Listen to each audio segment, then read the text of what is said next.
Merci madame la présidente, monsieur le ministre, mes chers collègues. Chaque année, ce sont près d'1 million d'enfants qui sont victimes de harcèlement.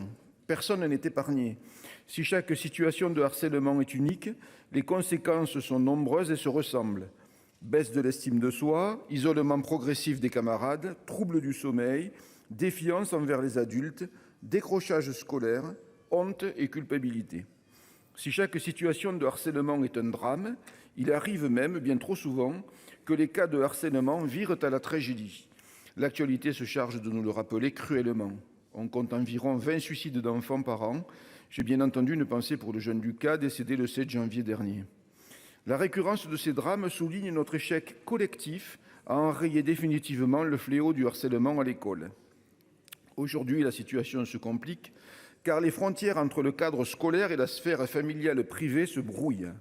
Avec l'avènement des réseaux sociaux, les jeunes victimes n'ont plus un instant de répit. Le harcèlement vécu en classe se poursuit à la maison, jusque dans la chambre, censée être le refuge intime et protecteur par excellence. Les moqueries, les humiliations, les insultes continuent à pleuvoir. Par message privé ou bien à la vue de tous, dans des publications devenant parfois virales. La peur doit changer de camp.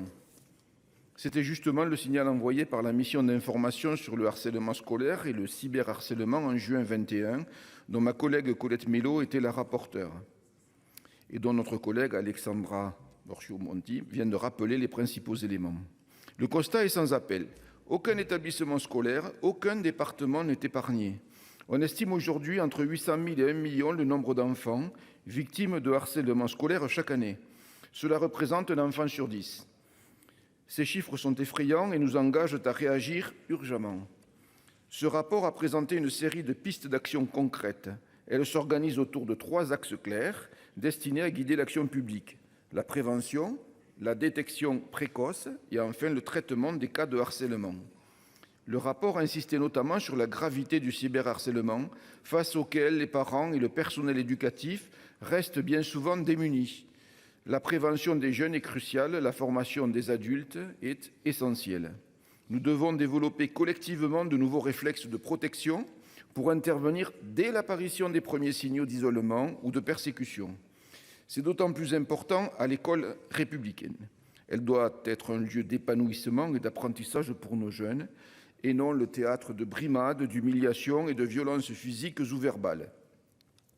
Tout le monde doit se mobiliser, éducateurs, parents, enfants, pouvoirs publics. L'État joue un rôle essentiel pour impulser une vaste stratégie de lutte contre ces violences dont souffrent nos jeunes à l'école. Nous devons tous être au rendez-vous. Dès lors, monsieur le ministre, pouvez-vous nous énoncer avec précision vos ambitions et votre calendrier pour lutter avec efficacité contre le harcèlement scolaire et le cyberharcèlement? Je vous remercie. Merci. Monsieur le ministre, pour réplique. Merci Madame la Présidente, Mesdames et Messieurs les sénateurs, Monsieur le sénateur Marc. Je vous remercie de vos propos et nous sommes évidemment en accord sur la gravité des conséquences du harcèlement. Vous avez rappelé les drames que nous avons connus et j'ai une pensée bien sûr pour les victimes, que ce soit les élèves qui meurent chaque année de harcèlement ou que ce soit les élèves qui plus silencieusement, je dirais, sont affectés sur le long terme par des dépressions ou par des trajectoires scolaires enrayées. La question du cyberharcèlement est évidemment très importante. Je rejoins les propos que vous avez tenus.